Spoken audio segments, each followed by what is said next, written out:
আসসালামু আলাইকুম। সবাই কেমন আছেন?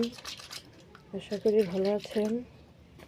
আমি আজকে মাছ ধুইতেছি, পাবদা মাছ।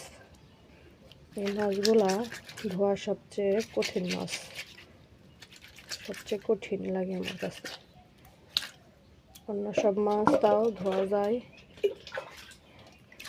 সেগুলো ধুতে এত কষ্ট লাগে না, কিন্তু এই মাছগুলা বিজল, ধরা যায় না। একটা একটা করে ডলে ডলে ধুতে হয়।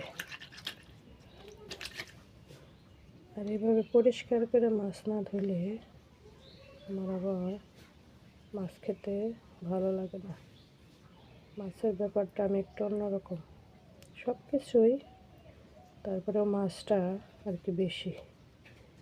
মাছের কালো কালো চামড়ায় কালো কালো অংশ লেগে থাকা, এগুলো দেখলে মাছ খেতে পারি না। আমিও খেতে পারি না, আমার ফ্যামিলির কেউ খেতে পারে না, বাচ্চারাও খেতে পারে না। রান্না করে করলে বলবে, আম্মু মাছ কালো কেন? মাছ তুমি ধাও নেই ভালো করে। আসলে সব আমাদেরও ছোটোবেলার থেকে দেখে শিখে আসছি, মায়ের কাছ থেকে। আমাদের ফ্যামিলির সবাই একভাবে মাছ ধয়, খুব পরিষ্কার করে ধয় আর কি। কে কীরকম মাছ ধুয়ে খান জানি না, কিন্তু আমরা এরকম করেই ধুয়ে খাই আর কি। তবে বলবেন আমার মাছ ধোয়াটা কেমন হয়েছে।